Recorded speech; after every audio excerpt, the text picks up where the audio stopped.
मेरे प्रिय भाई और बहनों, चालीसा काल में हम प्रभु की क्रूस की यात्रा को याद करते हैं और कैथोलिक कलीसिया में क्रूस की यात्रा मनाई भी जाती है। क्रूस की यात्रा के दौरान पवित्र वचन के अनुसार कई घटनाएं हम देखते हैं। उनमें से एक महत्वपूर्ण घटना है, कुरेन निवासी सीमोन क्रूस ढोने में यीशु की मदद करता है। यह हमें लूकस के समाचार के अध्याय 23 वाक्य 26, मार्कुस के समाचार के अध्याय 15 वाक्य 21 और मत्ती के समाचार के अध्याय 27 वाक्य 32 में पढ़ने को मिलता है। क्रूस ढोने में सीमोन यीशु की मदद करता है। यीशु थक चुके थे। रात का जागरण, भूख प्यास यीशु को थका चुका था। ऊपर से एक कम 40 कोड़े उनके ऊपर बरसाया गया, मारा गया, जिससे उनके शरीर का समूचा रक्त बहकर समाप्त सा हो गया था। उनका शरीर कांप रहा था। ऐसे में एक भारी क्रूस ढोते हुए उनको कलवारी पहाड़ की ओर जाना था। पिलातुस के भवन से कलवारी पहाड़ बहुत ज्यादा दूर नहीं था, लेकिन पहाड़ पर चढ़ना था। उनका शरीर कमजोर हो चला था और क्रूस ढोने में वो समर्थ नहीं थे। वो बार बार गिर जाते थे, उनके पैर लड़खड़ा रहे थे और सैनिकों ने सोचा कि कहीं ये मार्ग पर ही ना मर जाएं। मार्ग में कुरेन निवासी एक व्यक्ति जिसका नाम सीमोन है, जो अपने खेत से लौट रहा था, उसको पकड़ लेते हैं और उसको यीशु का क्रूस ढोने के लिए बाध्य करते हैं। आज भी कितने ही लोग अपने जीवन के मार्ग पर लड़खड़ाते हैं और गिर जाते हैं, गिरे पड़े हैं। गरीबी के कारण, लाचारी के कारण, रोग और पीड़ा के कारण, समाज और लोगों से तिरस्कार के कारण, अन्याय और शोषण के कारण, कर्ज और बुरी आदतों के कारण कितने ही लोग अपने जीवन के मार्ग पर लड़खड़ाते हैं और गिर जाते हैं।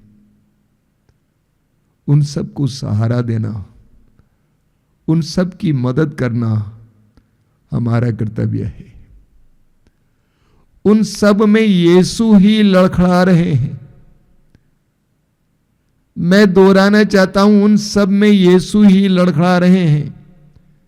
प्रभु यीशु ने मत्ती के सुसमाचार के अध्याय 25 में अंतिम न्याय के बारे में एक दृष्टांत सुनाया। वहां पर प्रभु कहते हैं कि मैं भूखा था और तुमने मुझे खिलाया, मैं प्यासा था और तुमने मुझे पिलाया, मैं नंगा था तुमने मुझे कपड़ा दिया, मुझे वस्त्र पहनाया, मैं बंदी और रोगी था तुम मुझसे मिलने आए, मैं बेघर था तुमने अपने घर पे मुझे छाया दिया, रहने दिया। तब लोग पूछेंगे कि प्रभु हमने कब आपको ऐसे ऐसे देखा। वाक्य 40 में क्या लिखा हुआ है? मत्ती अध्याय 25 वाक्य 40 में प्रभु कहते हैं, मेरे इन भाइयों में से वे कितने ही छोटे क्यों ना हो, उनमें से एक के लिए भी तुमने जो कुछ किया वो तुमने मेरे ही लिए किया। प्रभु के शब्दों का ख्याल करना, मेरे इन भाइयों में से, उन सब में यीशु ही लड़खड़ा रहे हैं। सूक्ति ग्रंथ की अध्याय 19 वाक्य 17 में हम पढ़ते हैं, सूक्ति ग्रंथ अध्याय 19 वाक्य 17 में, जो दरिद्रों पर दया करता वो प्रभु को उधार देता है। जो दरिद्रों पर दया करता वो प्रभु को उधार देता है। प्रभु उसे उसके उपकार का बदला चुकाएगा। इस वचन को हमारे मन में गूंजने दीजिए।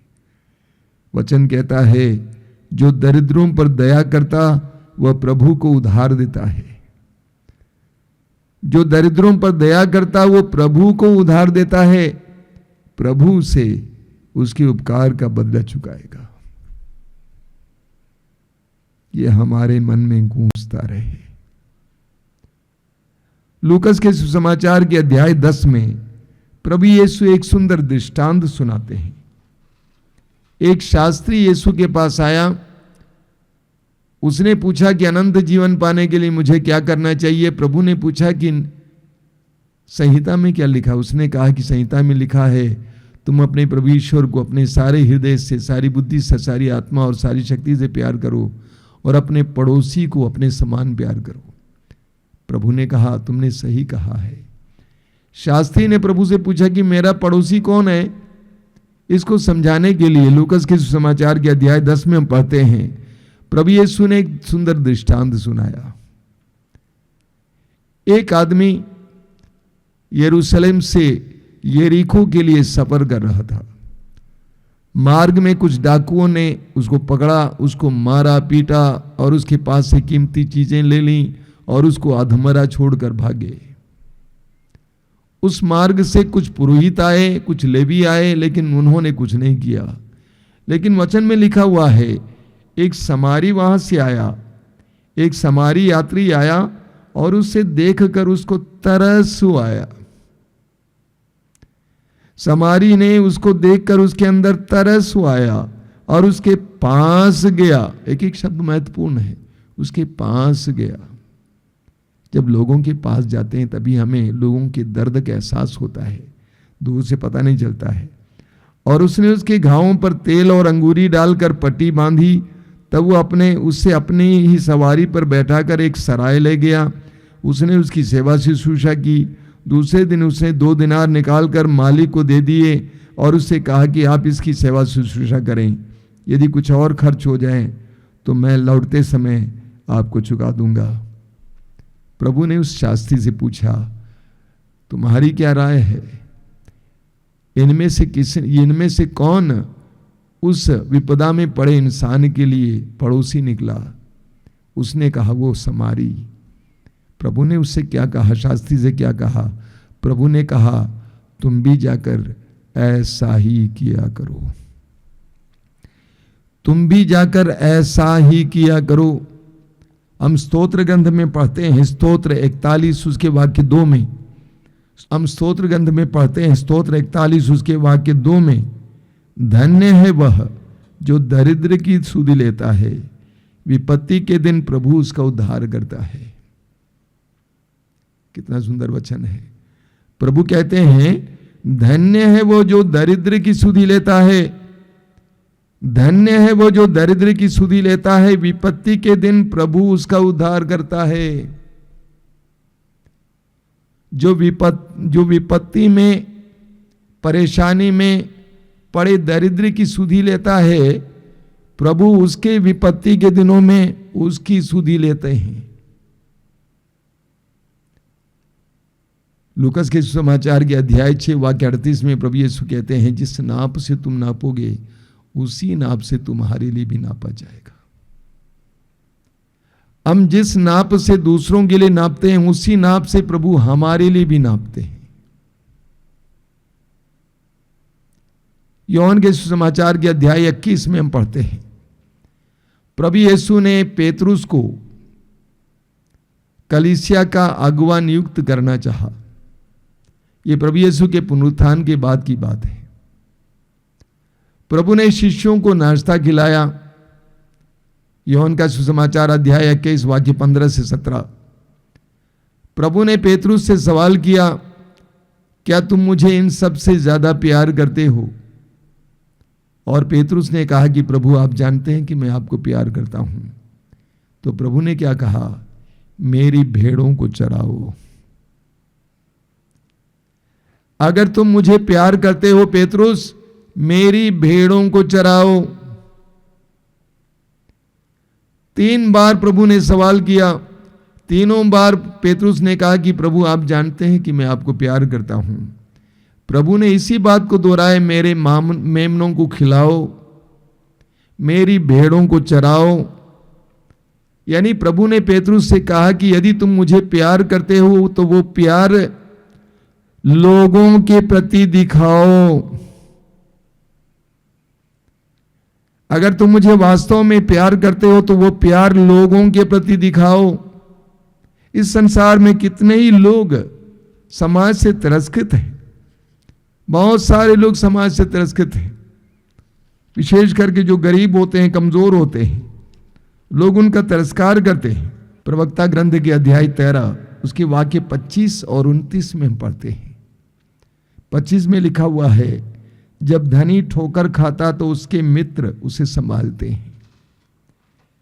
जब धनी ठोकर खाता तो उसके मित्र उसे संभालते हैं, किंतु जब दरिद्र गिरता है तो उसके मित्र उसे लात मारते हैं, उसे लात मारते हैं। वाक्य 29 में लिखा हुआ है, जब दरिद्र बोलता है तो लोग पूछते हैं ये कौन है। जब वो लड़खड़ाता है तो लोग उसे धक्का देते हैं। जब दरिद्र लड़खड़ाता है तो उसे लोग धक्का देते हैं। यीशु के साथ भी यही हुआ था, उनका तिरस्कार किया गया था। लोगों ने उनको धक्का दिया, लात मारा। हमें प्रवक्ता ग्रंथ के अध्याय 4 उसके वाक्य 5 में पढ़ने को मिलता है, दरिद्र से आंखें मत फेरो, दरिद्र से आंखें मत फेरो, उसे अवसर मत दो कि वह तुमको अभिशाप दे। प्रभु कहते हैं दरिद्र से आंखें मत फेरो, उसे अवसर ना दो कि वो तुम्हें अभिशाप दे। अक्सर हम क्या करते हैं, दरिद्रों को, ये दरिद्र कौन है? दुखी, पीड़ित, गरीब, लाचार, ऐसे लोगों को देखने पर हम क्या करते हैं, कतराकर चले जाते हैं, मुंह मोड़ लेते हैं, आंखें फेर लेते हैं। जैसा कि लूकास के सुसमाचार के अध्याय 10 में हमने देखा, सड़क पे पड़े, मार्ग पर पड़े उस अधमरे यात्री को देखकर पुरोहित और लेवी कतराकर चले गए। कभी कभी हम भी ऐसा ही करते हैं, लेकिन प्रभु कहते हैं कि ऐसा नहीं करना। ऐसा करने पर तुम्हें उन दरिद्रों का भी शाप मिलेगा, क्योंकि वे सोचते थे हमें कुछ मिलेगा। अपनी लाचारी में ऐसे लोग जो सही हैं, जिनके पास सब कुछ है, उनसे कुछ उम्मीद रखते हैं। हमें ऐसे लोगों को तिरस्कृत नहीं करना चाहिए। मेरे प्रिय भाई और बहनों, हमें भी उस भले समारी की तरह अपने सवारी से उतरना है, ऐसे लोगों के पास जाना है, उनकी सेवा करनी है। याद रखिए, मत्ती के सुसमाचार के अध्याय 25 में प्रभु ने अंतिम न्याय के बारे में क्या कहा है, मेरे इन भाइयों में से किसी एक के लिए तुमने जो कुछ किया वो तुमने मेरे लिए किया, और किसी एक के लिए तुमने जो कुछ नहीं किया वो मेरे लिए ही नहीं किया है। हम इस सच्चाई को जान लें। आइए हम प्रार्थना करें। प्रभु, हम तुझे धन्यवाद देते हैं सुंदर समय के लिए,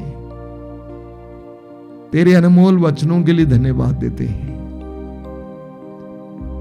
तू हमारे हृदयों को जगा रहा था। तू चाहता है कि हम लोग संवेदनशील बने,